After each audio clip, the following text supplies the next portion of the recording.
Selamat pagi Ibu. Pagi. Sebelumnya masih kenal dengan saya? Masih. Boleh disebutkan namanya Ibu Indri? Mas Evan. Oh iya betul. Saya Evan, mahasiswa keperawatan yang sedang berdinas pada pagi hari ini. Nah, Ibu bagaimana kabarnya hari ini? Apakah masih mendengar suara yang tidak nyata? Kemarin Ibu sebutkan Ibu diejek ya? Nah sekarang masih diejek nggak? Kadang-kadang. Oh, sekarang sudah kadang-kadang ya? Oke, kemarin sudah dilakukan teknik menghardiknya? Sudah, kalau misalnya itu datang, saya menghargai selalu melakukan teknik itu. Jadi sekarang udah ada. Oke. Apakah Ibu tahu cara yang lainnya untuk mengontrol halusinasi ini?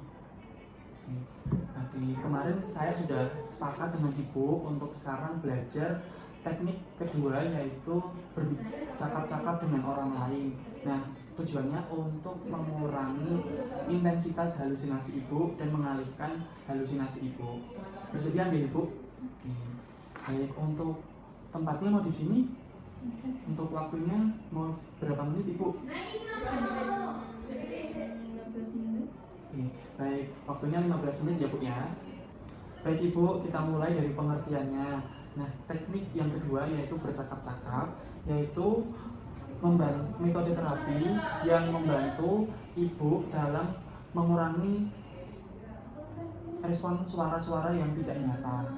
Nah, dengan berbicara kepada orang lain, itu Ibu dapat mengurangi kecemasan, menolak perintah dari suara tersebut. Nah, tujuannya adalah yang pertama tadi untuk membedakan nyata atau tidak nyata. Nah, yang kedua adalah mengurangi intensitas halusinasi Ibu. Nah, yang ketiga adalah meningkatkan kualitas hidup Ibu. Nah, hal apa yang perlu disiapkan Ibu?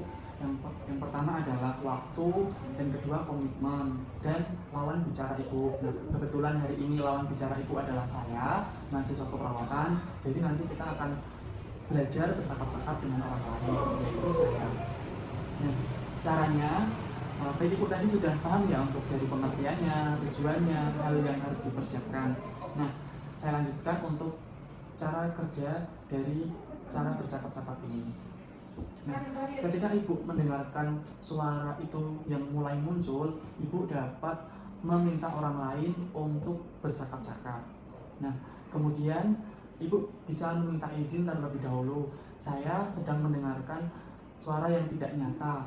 Saya meminta untuk berbicara dengan Anda. Contohnya Ibu dapat berkenalan Ibu, terus nanti bisa menyampaikan kegiatan sehari-hari Ibu. Contohnya seperti ini Ibu. Ketika saya sedang mendengarkan suara yang tidak nyata, saya bisa meminta kepada orang lain gini, Ibu, saya sedang mendengarkan suara tidak nyata. Saya izin meminta Ibu untuk menjadi lawan bicara saya. Boleh Ibu? Ya, Ibu. Saya sedang di rumah sakit. Saya sehari-harinya di kamar dan saya bisa membantu teman-teman saya. Apakah bisa Ibu? Coba Ibu bisa praktekkan. Kalau misalnya saya mendengar suara-suara, saya mencari teman, mencari orang-orang di sekitar.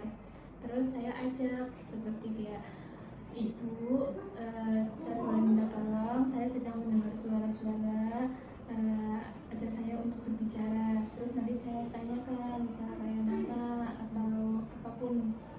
Ya. Bagus Ibu.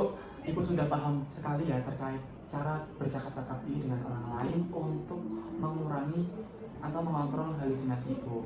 Nah, gimana perasaan Ibu setelah belajar teknik yang kedua ini?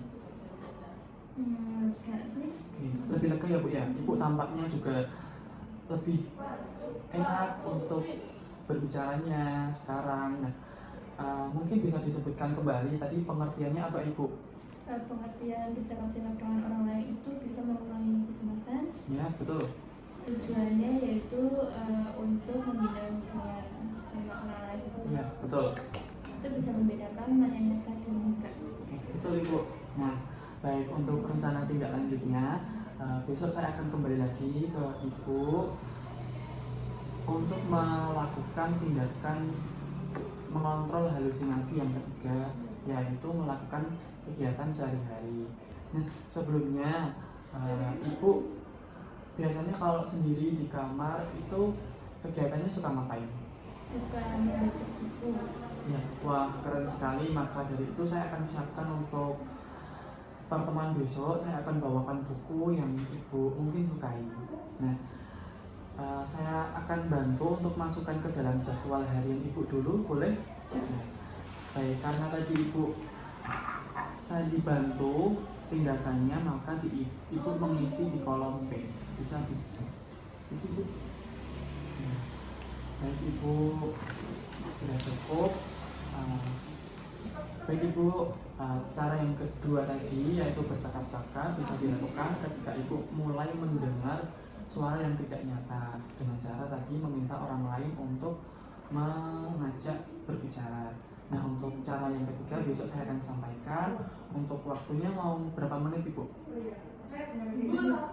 Untuk tempatnya mau di mana? Di sini ya Bu ya. Oke. Untuk jamnya mau jam berapa Ibu? Jam 9 ya Bu ya. Oke. Besok saya akan kembali di sini jam 9.